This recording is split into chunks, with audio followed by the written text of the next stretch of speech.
All right, a couple of more killer tools. I've really got three things I want to say here, maybe four. Let's sneak into Bridge.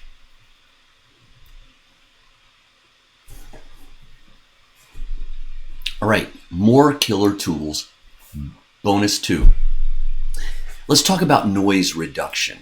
If you've got a very expensive camera, it comes with a benefit of less noise, particularly at higher ISOs. Less grain is a word we would have used in the old days. Digitally, it's noise. And you can spend money on a fancier camera, and or you could use the built-in noise removal settings in Adobe Camera Raw. I find them quite marvelous. Let's talk. There in your panel, I've just collapsed everything so that you can see where I'm going. 1, 2, 3. So Control 3, my PC users. Command 3, my Mac users. Or just expand the detail panel. And in the detail panel, you'll see that there's an sharpen, there's an NR, and a color NR. It's those NRs that we're talking about here, okay? Noise reduction. Now, what's curious about noise reduction is that you drag those sliders to the right, not to increase the noise, but to decrease the noise. So the activity, the actual version that you're going to play with here is drag right to eliminate noise, just so you know. You'd figure that out. So I'm looking at my image, and wow, I've got such detail. I love it when I hear myself think or say that word, detail. Look at the detail. I love the detail in this image. And yet there's too much detail. I'm going to do Command plus, and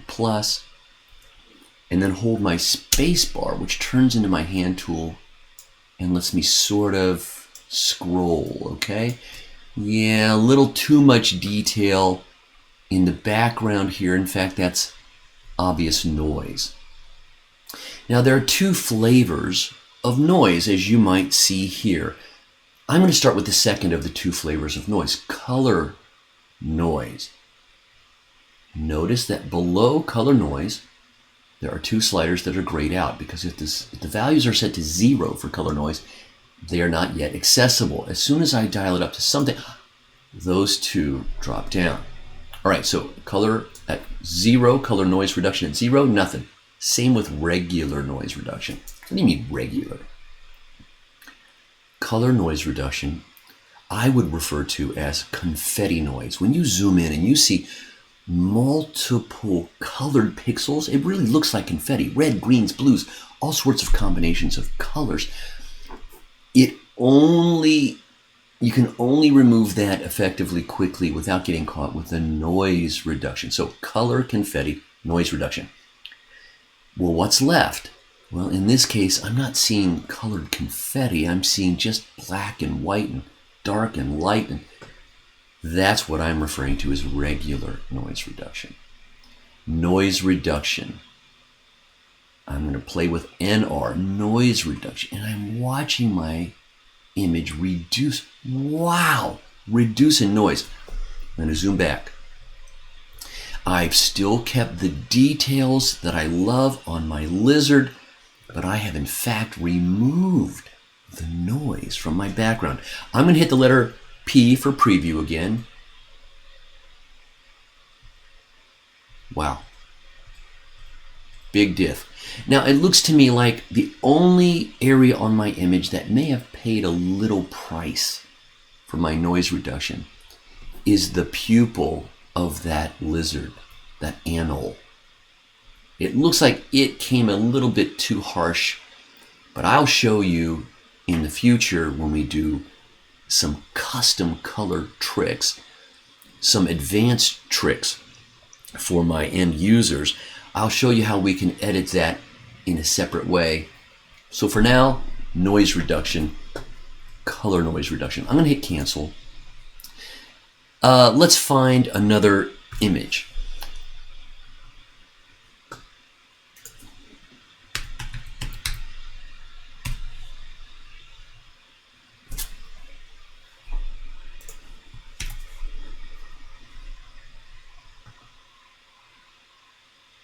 Wow.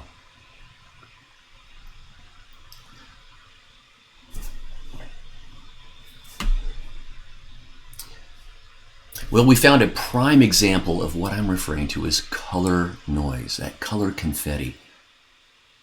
Wow. Now, in older, much older versions of Adobe Camera Raw, the color confetti issue was a bigger issue than it is today. And so I'm going to review that. I look down and you'll notice there's that alert sign saying, wow, man, the last time you edited this file was in a much older process version of Adobe Camera Raw. I'm going to see some instant benefits if I just update my process version. I'm going to click that yield sign, but I want you to watch my noise.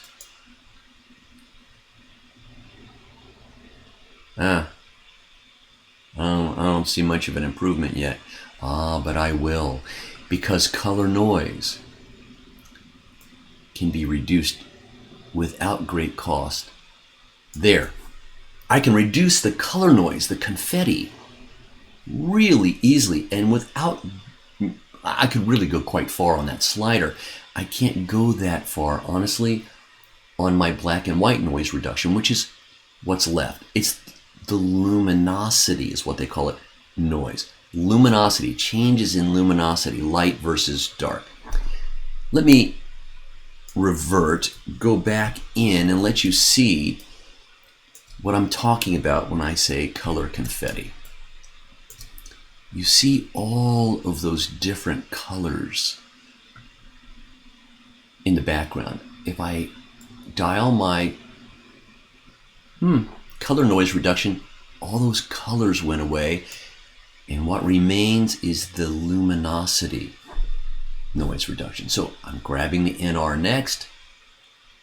I'm dialing it down. I'm going to zoom back out, Command minus, minus, minus, minus. And I see that it came at too much of a cost really to the detail in my Ren. So I'm going to dial it back at, now that I'm in context, I'm seeing it more of an actual size. I'm going to readjust my noise reduction so that my bird detail comes back. All right, that's noise reduction. It's a killer tool. Why? Because it saves me money. But it gets better.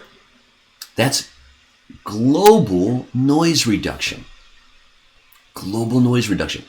I'm going to hit the letter K. And the letter K brings up my adjustment brush, right? Well, in the adjustment brush, you have a separate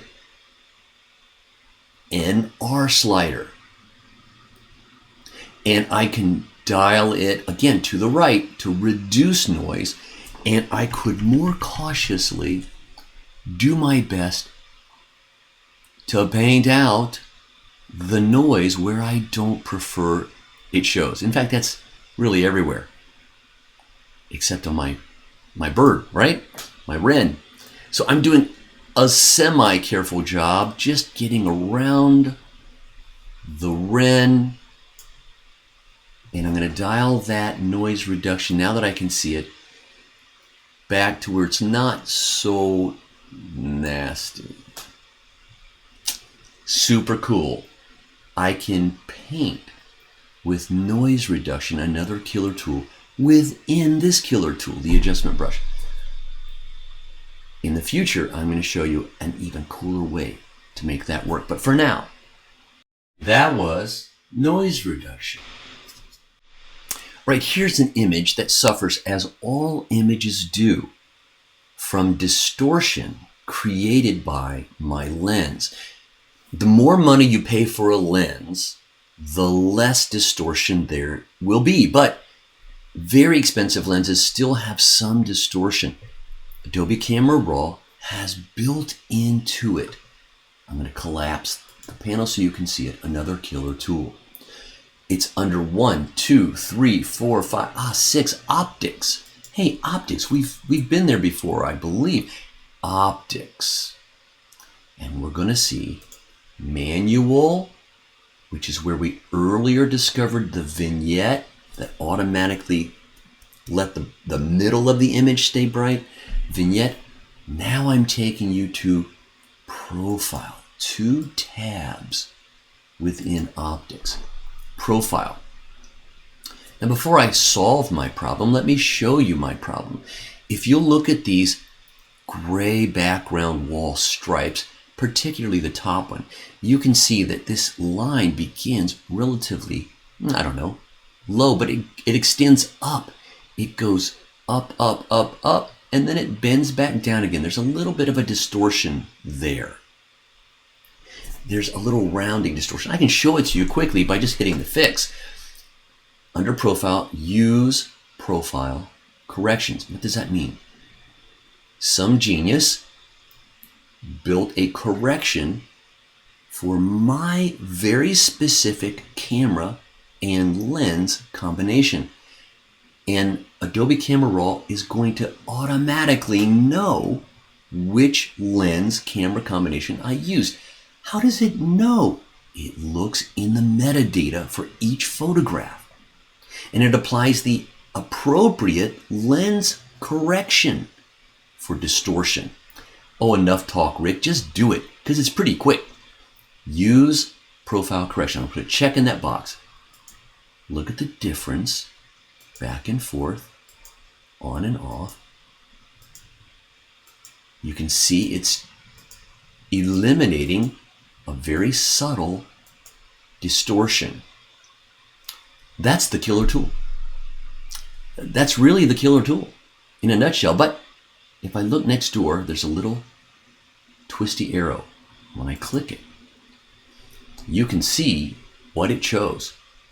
I deduced, Rick, that you used a Nikon and that you used this lens. Of all the lenses I could have been using, it knew it was this lens, and it therefore needed this profile fix from Adobe. Wow. Now, if you like what it did, you're done. If you want to play with what it did, feel free. Right below that, again, in that twisted open area, expanded, there is a You Take Over manual correction. And when I click it, I see a grid. And I could make a play. This is me playing with the distortion on my own a little bit more. Now, this trick is supposed to be a fix for distortion, which it is. But I'm going to let you know in a little secret. I'll come here often to actually distort my images for creative effect. Very often I'll use this to distort a spooky scene, a haunted house, a scorpion, whatever. When I want it to feel kind of awkward and conflicting, I might use distortion as an added effect. All right, I'm going to close that off. I'm going to go ahead and turn off my manual distortion. Go back to where you were. Collapsing the menu. Off with my distortion, the way the image was shot. On with the automatic distortion. And now let's add it to what we learned previous. Shifty. I'm looking at Shifty because Shifty might need a little fix.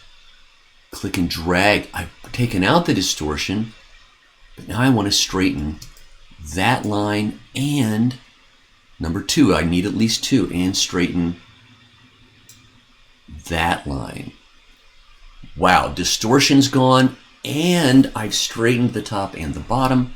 I could go ahead and go nuts and add one on a side and another side. Since this frame is here, I might as well reference it. And that image might need to be, the letter C, cropped. Wow, I'm awfully close. I think I might as well make a play for it. I'm going to move it in, take advantage of my composition helper. There is a new and improved image without the perspective, without the distortion. I'm going to save a snapshot, Command-Shift-S. Wow, this one is F-I-N-E. It's fine, exclamation point. I've saved this iteration and I'm going to hit done.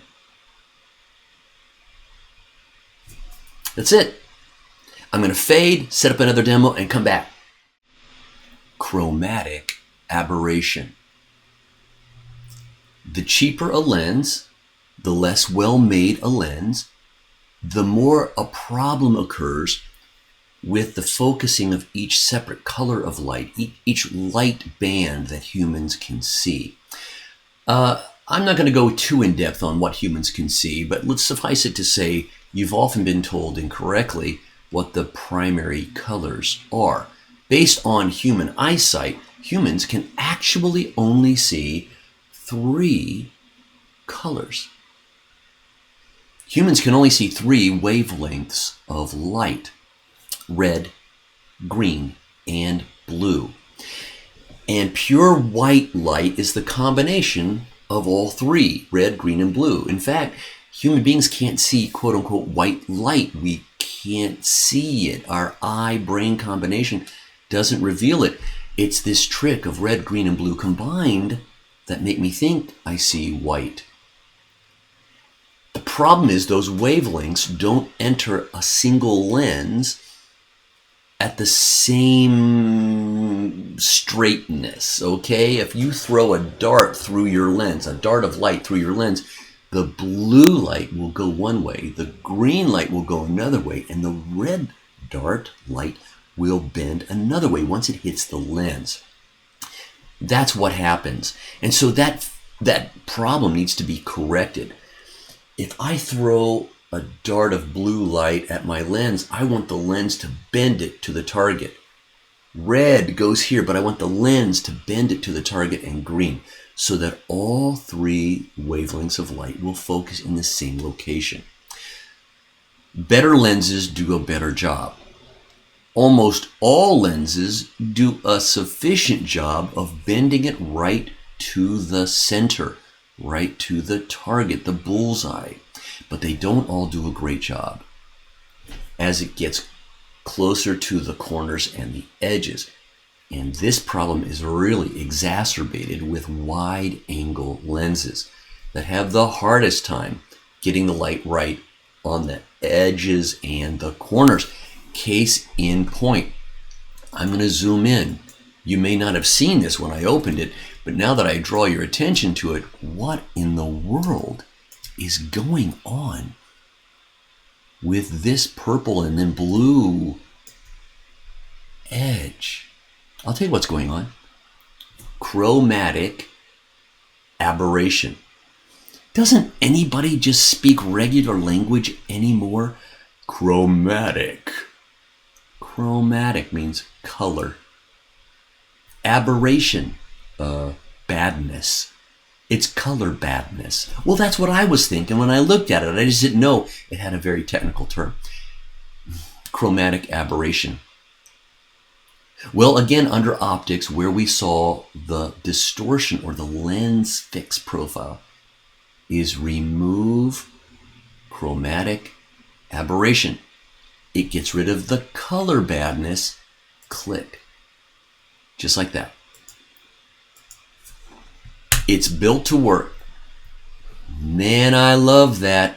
That was a lot of talking, Rick, just to go click one button. Yeah, I like that it's just a button, and therefore it's one of my killer tools. Cheaper lenses look and behave like more expensive lenses. It keeps me out of color badness. If I were you, I would click both those buttons whenever I got the chance.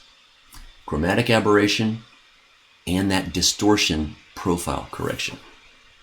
Let's fade, come back for the last piece. The blemish removal tool, or the spot removal tool. Let's go take a peek at the main screen. Now I've got a tool that shows up on the right side. It's under, hey, I got a question. I'm looking at these tools, and every now and then I notice there's a weird little white semicircle stuck out on that right side. Look, do you see what I'm talking about? Right there, little white half circle. Here too, but it's not here, but it's here. That is hidden feedback from Adobe. That's saying you have used these tools already on this image. That top tool, your sliders, you've edited with your sliders. That icon represents the sliders, and if there's a little white semicircle next to it, it means you've done that on this image. I knew that. Have I cropped it, however? Look at the cropping tool. Little white semicircle. And you've cropped it, Rick. But have I run the spot removal tool? Spot removal is what I told you it was called, but I called it the blemish remover because blemish remover helps me make sense of the crazy keyboard shortcut B. B for blemish remover. It's officially called the spot remover tool. Have I used it? No. No white semicircle. Now, here's a masking tool. I don't know what that is specifically, but it's got a white semicircle. We're going to talk about the blemish removal tool or the spot removal tool. I'm going to hit the letter B. I am now in the spot removal tool, and it looks like a brush. It looks like a brush. In fact, it acts just like a brush. The behaviors I'm going to teach you here also work on your adjustment brush and vice versa, right? When I hit the brackets, it changes my brush size. When I do shift bracket, it changes my brush edge. That's the same as the adjustment brush.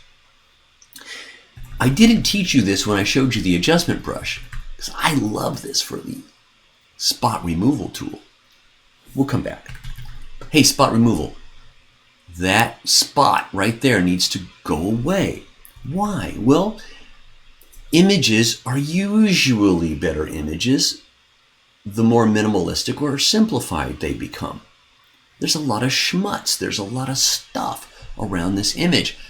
And my goal is to try to get rid of that piece. And I'm going to surround it completely within a solid circle. But whatever I do is going to fade out to that outer edge. Here's all you have to do to get rid of stuff. Schmutz, blemishes, pimples, otherwise unwanted stuff. Here we go. I'm going to click. And just like that, notice there's a red dashed circle. It wasn't red a second ago. Undo. It's blue. Look carefully. Solid black center, blue and white dashed outside. The adjustment brush doesn't have colors. It's a difference. The spot removal tool has colors. Blue, you're good to go. Click. But once you've gone, you'll see red, like a stop sign, like a stoplight. It says you're trying to stop this area. That's what I think you're telling me, Rick. And I go, you're right. And then it shows you with a connected line. Therefore, Rick, the artificial intelligence believes the best place would be to go green and white dash. Stop this by going here. That's the area that it found. Now, if I hit V for overlay, it hides so I can see that, in fact, I'm kind of happy. With or without the overlay turned on, V, V, V, V, V, V, I'm going to continue my work.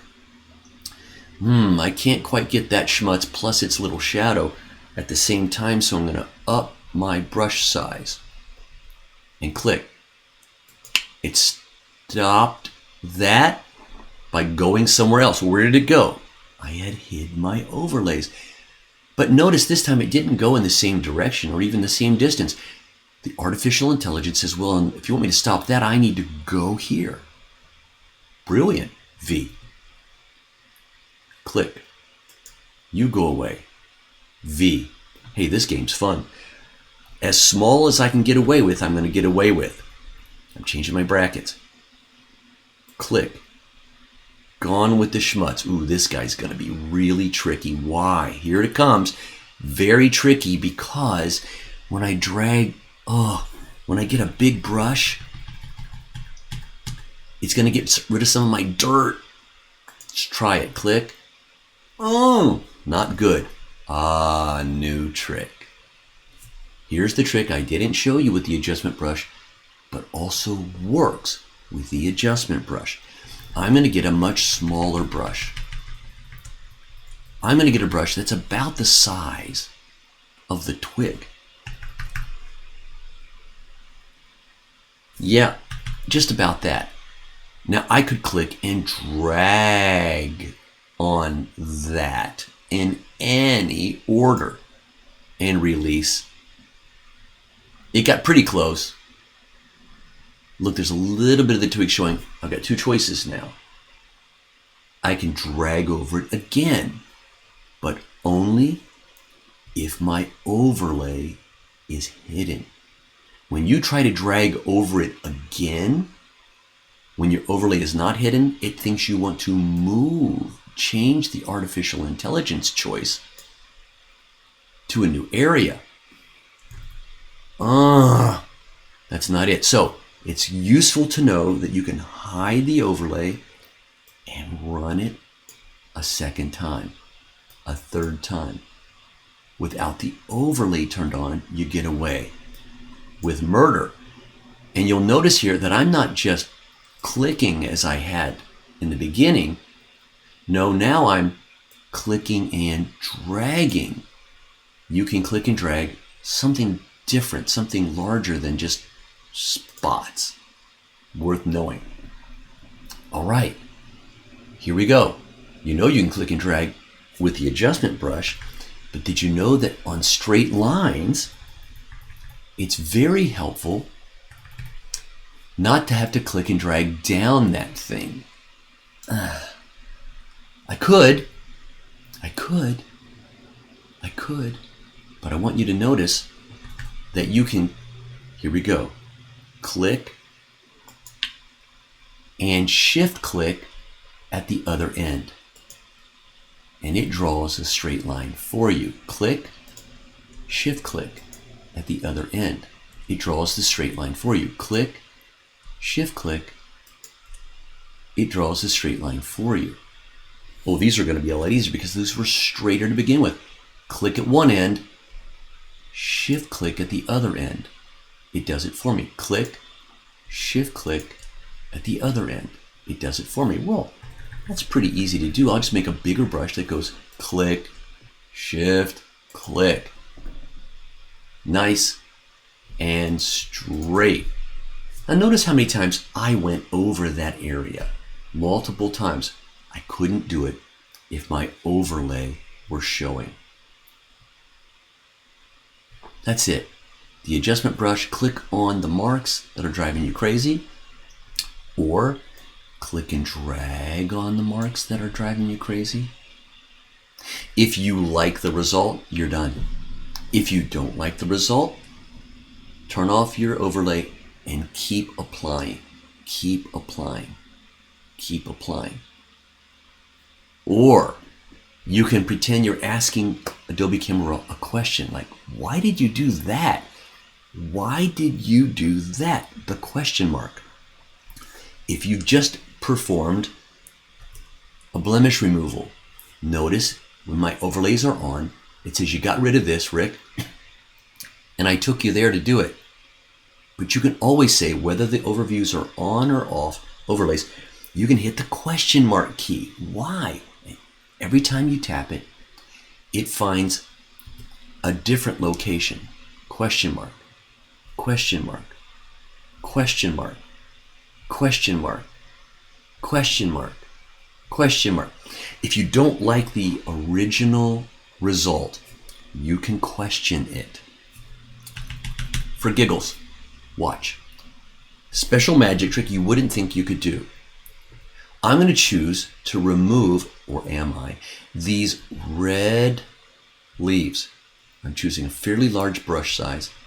There it is. It's about that size. Now I'm not using it yet. What I'm going to do is get rid of this area of empty dirt. I'm going to click. The empty dirt is gone. Well, show the overlays. Where did it go? It went here. And I'm going to go, no. Go here.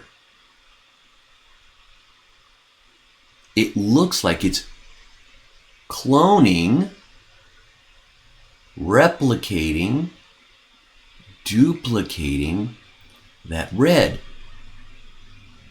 It is, in fact, but it's not cloning.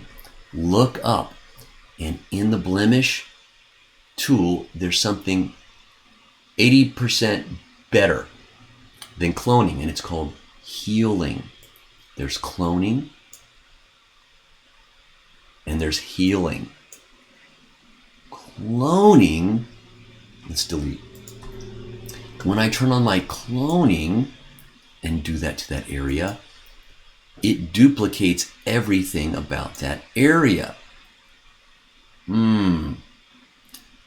It duplicates, including the snow edge you can see here as I move it around, right? Depending upon where I am. Delete. I just deleted my blemish tool. But if I heal amazingly matches the original light of the area, the original value of that area, light, dark, so that you can actually clone, if you think of it that way, one shape from a dark area into a light area, or a light area into a dark area. I'll show you another example of that. I've just basically moved a copy of the red leaves. Now, if I hide, and this is key, if I hide my overlay, then I can go back and delete by cloning out the original. I don't like its choice. Oh, it went way over here to the snow. I can say, question that. I question that. At some point, I can give up and go, what were you thinking? Grab up here, please. And I can move it myself.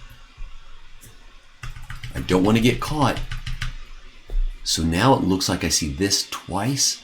I'm just going to, in small areas, click just to mix up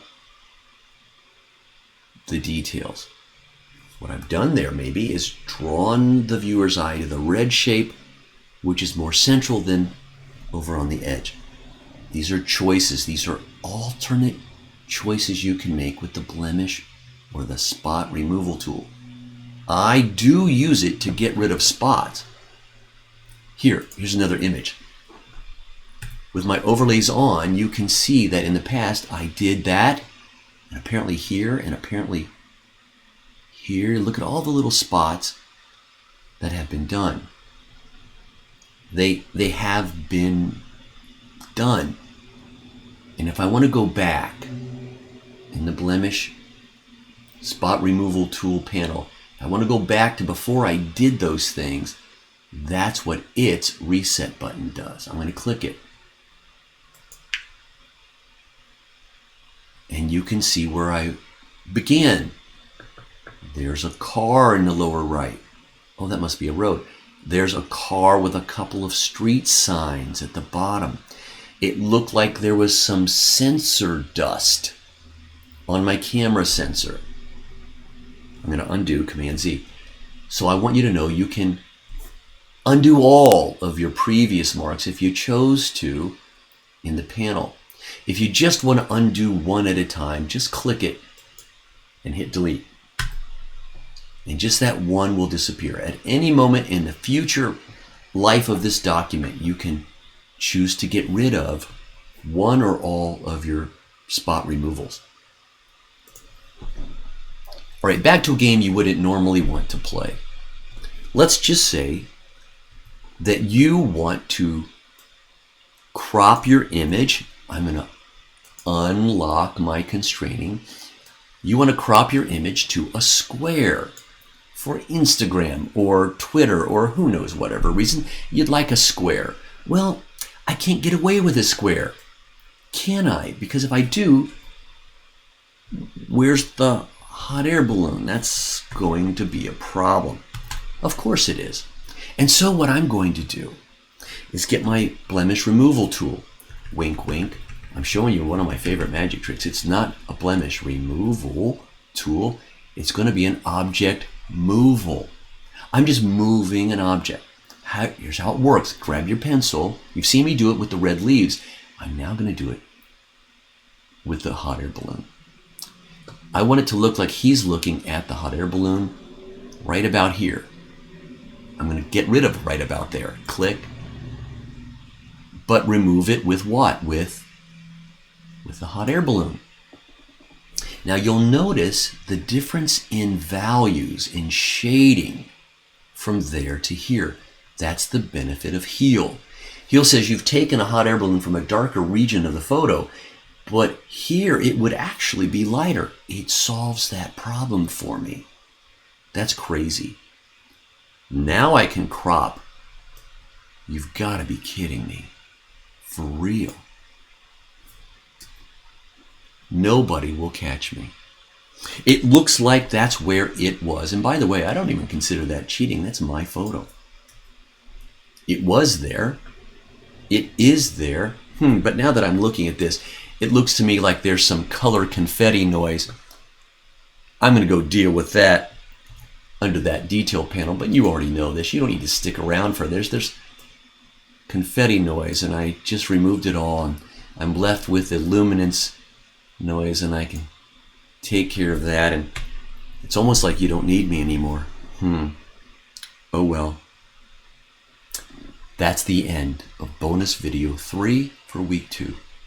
You've seen my favorite killer tools.